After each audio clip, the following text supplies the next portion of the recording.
আসসালামু আলাইকুম রহমতুল্লাহ। দিনী ইসলাম নলেজ চ্যানেলে আপনাদের স্বাগতম। আজ আমি আপনাদের সঙ্গে আলোচনা করব আজ পবিত্র সোমবার দিনে অথবা রাতে এই দোয়াটি মাত্র 3 বার অথবা একবার যদি পড়তে পারেন আপনার মনের আশা পূরণ হবে, সকল দোয়া কবুল হবে ইনশাআল্লাহ। প্রিয় দিনী ভাই এবং বোনেরা, সাপ্তাহিক আমল সোমবার ও বৃহস্পতিবারে মহান আল্লাহ তাআলার কাছে পেশ করা হয়। তাই আপনিও যদি চান যে আপনার আমল আল্লাহ তাআলার কাছে খুব সুন্দরভাবে এবং আমল করা অবস্থায় আপনার আমল আল্লাহ তাআলার কাছে পেশ করা হোক, তাহলে অবশ্যই আপনি আমলটি করবেন।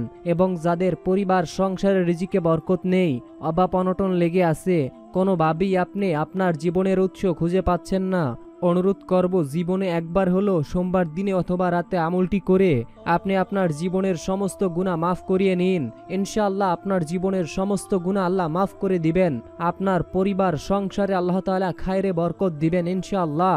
তাই অনুরোধ করছি জীবনে একবার হলো আমলটি করবেন। এই উদ্দেশ্যে ভিডিওটি না টেনে একদম শেষ পর্যন্ত দেখতে থাকুন। অনুরোধ করছি, আমরা এই প্রথমবার নারীদের ছবি ছাড়া কিংবা হারাম কোনো ছবি ছাড়া ইউটিউবে ভিডিও দিয়ে থাকছি। এরকম ভিডিওগুলি যদি আপনি আপনার ফোনে পেতে চান, এজন্য অবশ্যই দ্বীনি ইসলাম নলেজ চ্যানেলটিকে সাবস্ক্রাইব করে রাখুন। তো চলুন শুরু করি। আবু হুরায়রা রাদিয়াল্লাহু তাআলা আনহু বর্ণনা করেছেন, রাসূলুল্লাহ সাল্লাল্লাহু আলাইহি ওয়াসাল্লাম বলেন, প্রতি সপ্তাহে সোমবার ও বৃহস্পতিবার আল্লাহ তাআলার কাছে আমল পেশ করা হয়। তখন আল্লাহ তাআলা তার মুমিন বান্দাদেরকে ক্ষমা করে দেন। সুবহানাল্লাহ, সুবহানাল্লাহ। অর্থাৎ প্রিয় দিনী ভাই এবং বোনেরা, প্রতি সোমবার এবং বৃহস্পতিবার আপনার আমার আমল আল্লাহ তাআলার কাছে ফেরেশতা পেশ করেন। ওই সময় যদি আমরা একটু ভালো আমল করি, তাহলে কিন্তু মহান আল্লাহ পাক রব্বুল আলামিন আমাদের পেছনের গুনাহগুলো ক্ষমা করে দেবেন, মাফ করে দেবেন। আমরা কিন্তু চাইলেই সোমবার দিনে রোজা রাখতে পারি। ফরজ ও ওয়াজিব রোজা ছাড়া অন্যান্য রোজাকে নফল রোজা বলা হয়। নফল মানে অতিরিক্ত, ফরজ বা ওয়াজিব নয়। মূলত এটি নফল রোজা দুই প্রকার। প্রথম প্রকার হলো নির্ধারিত বা রাসূল সাল্লাল্লাহু আলাইহি ওয়াসাল্লামের কর্তৃত্ব, এই প্রকার রোজা সুন্নাত। দ্বিতীয় প্রকার রোজা হলো অনির্ধারিত, এগুলো হলো মুস্তাহাব। এই উভয় প্রকার রোজাকে সাধারণভাবে নফল রোজা বলা হয়ে থাকে। নফল রোজার ফজিলাত। রোজার ফজিলাত সম্পর্কে হাদিস শরীফে হযরত আবু হুরায়রা রাদিয়াল্লাহু তাআলা আনহু বর্ণনা করেছেন, রাসূলুল্লাহ সাল্লাল্লাহু আলাইহি ওয়াসাল্লাম বলেছেন, প্রত্যেক বস্তুরই যাকাত আছে, শরীরের যাকাত হলো রোজা। ইবনে মাজাব শরীফের হাদিস। রাসূলুল্লাহ সাল্লাল্লাহু আলাইহি ওয়াসাল্লাম আরও বলেছেন, রোজা হলো ডাল স্বরূপ এবং জাহান্নাম থেকে বাঁচার একটি দীর্ঘ রাস্তা বা পথ। হযরত ইবনে খুজাইমা ও হাকিম আবু ইমাম বর্ণনা করেন, রাসূলুল্লাহ সাল্লাল্লাহু আলাইহি ওয়াসাল্লামকে তারা বললেন, হে আল্লাহর রাসূল, আপনি আমাদেরকে কিছু আমল করার উপদেশ দান করুন। তখন রাসূলুল্লাহ সাল্লাল্লাহু আলাইহি ওয়াসাল্লাম বললেন, রোজা অবলম্বন করো, এর সমতুল্য কোনো আমলই নেই। তারপরে তারা পুনরায় আবার বলল, আমাদেরকে একটি আমল বলে দিন। রাসূলুল্লাহ সাল্লাল্লাহু আলাইহি ওয়াসাল্লাম বললেন, তোমরা রোজা অবলম্বন করো, এর সমতুল্য কোনো আমলই নেই। তারা পুনরায় আবারও রাসূলুল্লাহ সাল্লাল্লাহু আলাইহি ওয়াসাল্লামকে প্রশ্ন করল এবং রাসূলুল্লাহ সাল্লাল্লাহু আলাইহি ওয়াসাল্লাম উত্তর দিলেন, তোমরা রোজা পালন করো, কারণ এর সমতুল্য কোনোই আমল নেই। অর্থাৎ আমরা বুঝতে পারলাম যে প্রিয় দিনী ভাই এবং বোনেরা, রোজার মতো আমল কোনো আমলই নেই। অর্থাৎ প্রিয় দিনী ভাই এবং বোনেরা, যদি আপনি একটি রোজা রাখতে পারেন, যদি আপনার পক্ষে সম্ভব হয়, তাহলে অবশ্যই রাখবেন। আর যদি আপনি রোজা না রাখতে পারেন, তাহলে কোনো সমস্যা নেই। তাহলে আপনার জন্য আরও ছোট ছোট কিছু আমল রয়েছে, যে আমলগুলো করলে আপনি সোমবার দিন রোজা রাখার মতো সওয়াব পেয়ে যাবেন ইনশাআল্লাহ। হযরত আবু সাউদ খুদরি রাদিয়াল্লাহু তাআলা আনহু বর্ণনা করেছেন, রাসূলুল্লাহ সাল্লাল্লাহু আলাইহি ওয়াসাল্লাম বলেছেন, যে ব্যক্তি আল্লাহর জন্য একটি রোজা রাখবে, আল্লাহ তাআলা তার মুখকে দোজখের আগুন থেকে ৭,০০০ বছরের রাস্তা দূরত্ব রাখবে। বুখারী ও মুসলিম শরীফের হাদিস। অর্থাৎ প্রিয় দিনী ভাই এবং বোনেরা, যদি আপনি একটা রোজা রাখতে পারেন, আল্লাহ তাআলা আপনার মুখকে জাহান্নামের আগুন থেকে আপনার মুখমণ্ডলকে ৭০০ বছরের রাস্তা দূরত্বে রাখবে। সুবহানাল্লাহ, সুবহানাল্লাহ। অন্য হাদিসে আসছে, হযরত মুয়াজ ইবনে আনাস রাদিয়াল্লাহু তাআলা আনহু বর্ণনা করেছেন, রাসূলুল্লাহ সাল্লাল্লাহু আলাইহি ওয়াসাল্লাম বলেছেন, যে ব্যক্তি রমজান মাস ছাড়া অন্য কোনো মাসে আল্লাহ তাআলার জন্য একটি রোজা রাখবে, একটি দ্রুতগামী ঘোড়া ১০০ বছর যত দূর রাস্তা অতিক্রম করতে পারবে, দোজখ তার থেকে তত দূর থাকবে, তত দূর অবস্থান করবে। সুবহানাল্লাহ। অর্থাৎ আপনারা বুঝতে পেরেছেন প্রিয় দিনী ভাই এবং বোনেরা, দোজখ আপনাদের থেকে ১০০ বছর একটি দ্রুতগামী ঘোড়া যত দূর পর্যন্ত যেতে পারে, তত দূর থাকবে দোজখ আপনাদের থেকে দূরে। তাহলে আপনারা যদি একটা রোজা রাখেন, তাহলে একটা রোজার ফলে যদি আপনাদের দোজক এত দূরে থাকে আপনাদের কাছ থেকে, তাহলে এর চেয়ে সুবর্ণ সুযোগ জাহান্নাম থেকে বাঁচার আর কোথায় আপনারা পাবেন। শুধু আপনারা যদি সোমবার এবং বৃহস্পতিবারে যদি সপ্তাহে 2টা রোজা নাও রাখতে পারেন, অন্তত অনুরোধ করব একটা রোজা অবশ্যই রাখবেন।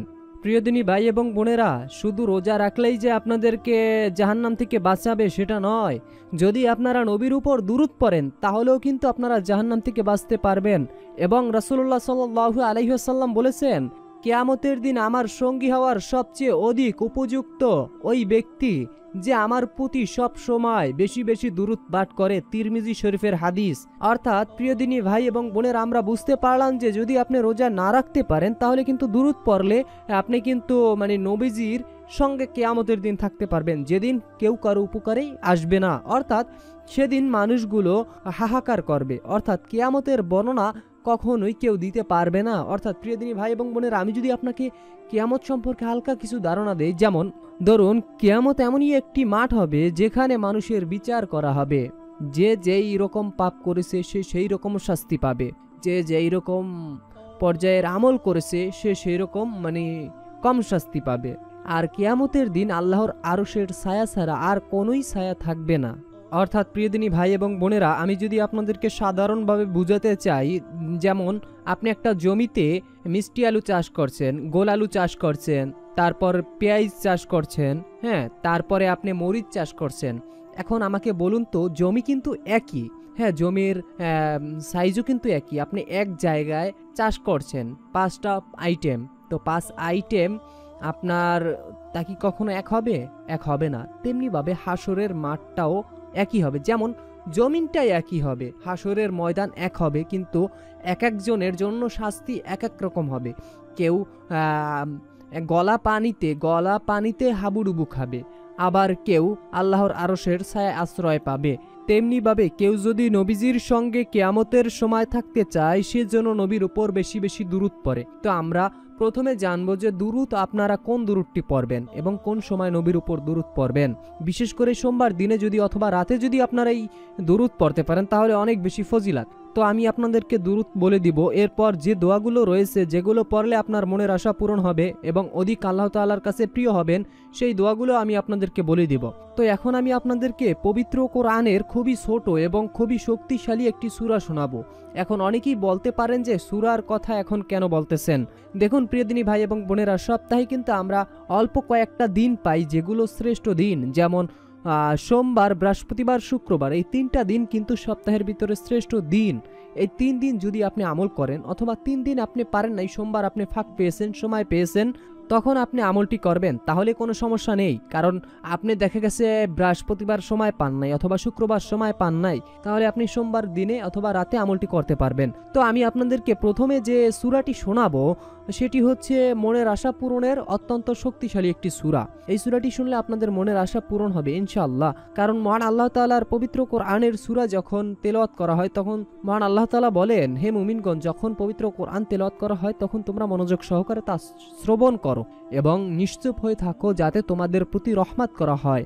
এবং যারা মনোযোগ সহকারে কোরআন তেলাওয়াত শুনবে তাদের মনের আশা পূরণ হবে, তাদের উপর আশা বালা মুসিবত আল্লাহ তাআলা দূর করে দিবেন। এবং যাদের পরিবার সংসারে অভাব লেগে আছে তারা অবশ্যই সূরাটি শুনবেন, অভাব দূর হবে। অভাব মুক্তির জন্য মানুষ কত কিছুই না করতে পারে।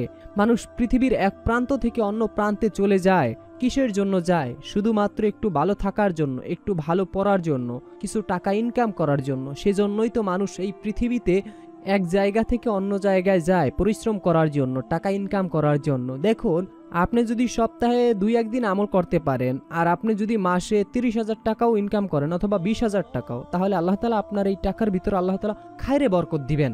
দেখুন, আল্লাহ তাআলার বরকত ছাড়া কিন্তু আমরা কেউই বাঁচতে পারবো না। আল্লাহ তাআলার রহমত ব্যতীত আমরা 1 সেকেন্ডও বাঁচতে পারবো না। আপনি যেই অক্সিজেনটা গ্রহণ করতেছেন এটি আল্লাহ তাআলার বড় একটি নেয়ামত। আপনি যে পানিটা পান করতেছেন এটিও আল্লাহ তাআলার একটি বড় নেয়ামত। আপনি যে সূর্যের আলোতে, তো প্রথম আমল হলো আপনারা যদি নবীজির সঙ্গে জান্নাতে যেতে চান, হাসরের ময়দানে কিয়ামতের মাঠে যদি আপনারা নবীজির সঙ্গে উঠতে চান, তাহলে অবশ্যই আপনাদেরকে দুরুদে ইব্রাহিম অথবা দুরুদ শরীফ আপনাদেরকে পড়তে হবে। অনেকেই বলতে পারেন যে দুরুদে ইব্রাহিম অনেক বড়, সেটা সময় পাই না পড়ার জন্য। তাহলে আমরা ছোট দুরূদ পড়লে কি হবে? অবশ্যই হবে। দুরূদ আপনারা যে কোনো দুরূদই পড়েন না কেন, শুধু নবীর উপর দুরূদ আপনারা যদি দিনে 100 বার, দৈনিক প্রতিদিন 100 বার করে পড়তে পারেন তাহলে সবচাইতে বেশি ভালো হয়। আর যদি আপনারা সোমবার, বৃহস্পতিবার, শুক্রবার এই 3 দিন পারেন তাহলে আরও ভালো। তো আমি আপনাদেরকে দুরূদে ইব্রাহিম বলে দিচ্ছি। বিসমিল্লাহির রহমানির রহিম। আল্লাহুম্মা সাল্লি আলা মুহাম্মাদি ওয়া আলা আলি মুহাম্মাদ কামা সাল্লাইতা আলা ইব্রাহিম ওয়া আলা আলি ইব্রাহিম ইন্নাকা হামিদুম মাজিদ। আল্লাহুম্মা বারিক আলা মুহাম্মাদি ওয়া আলা আলি মুহাম্মাদ কামা বারাকতা আলা ইব্রাহিম ওয়া আলা আলি ইব্রাহিম ইন্নাকা হামিদুম মাজিদ। এটি আপনারা 100 বার পড়বেন, অনেক ফজিলাত রয়েছে। এবং তারপরে আপনারা সাইয়্যিদুল ইস্তেগফার পড়বেন। রাসূলুল্লাহ সাল্লাল্লাহু আলাইহি ওয়াসাল্লাম বলেছেন, যে ব্যক্তি সাইয়্যিদুল ইস্তেগফার পড়বে সেই ব্যক্তি যদি দিনে অথবা রাতে যদি মারা যায় তাহলে সে জান্নাতি। সুবহানাল্লাহ। সাইয়্যিদুল ইস্তেগফারের বাংলা উচ্চারণ আমি আপনাদেরকে বলে দিচ্ছি এবং স্ক্রিনেও দিয়ে দিচ্ছি, আপনারা দেখে মুখস্থ করে নেবেন। বিসমিল্লাহির রহমানির রহিম। আল্লাহুম্মা আনতা রাব্বি লা ইলাহা ইল্লা আনতা খালাকতানি ওয়া আনা আবদুকা ওয়া আনা আলা আহদিকা ওয়া আদিকা মাসতাআতু আউযু বিকা মিন শাররি মা সানাবতু আবু লাকা বি নি'মাতিকা আলাইয়া ওয়া আবু বি জামবি ফাগফিরলি ফাইন্নাল্লাহা ইয়াগফিরুজ জুনুবা ইল্লা আনতা। অবশ্যই আপনারা সাইয়্যিদুল ইস্তেগফারটি কষ্ট হলেও একবার পড়বেন, দিনে অথবা রাতে যে কোনো সময় আপনি একবার পড়বেন। রাসূলুল্লাহ সাল্লাল্লাহু আলাইহি ওয়াসাল্লাম বলেছেন, যদি কোনো ব্যক্তি এই ইস্তেগফারটি পড়ে তাহলে তার জান্নাতে যাওয়ার জন্য বাধা শুধু একটাই, সেই লোকটা মারা যাচ্ছে না, সেই কারণে সে জান্নাতে যেতে পারতেছে না। সেই লোকটা মারা গেলেই সাথে সাথে সে জান্নাতি। সুবহানাল্লাহ, সুবহানাল্লাহ। তো এখন আমি আপনাদেরকে গুনাহ মাফের শ্রেষ্ঠ একটি দোয়া বলে দিচ্ছি, অবশ্যই দোয়াটি মুখস্থ করে নেবেন। বিসমিল্লাহির রহমানির রহিম।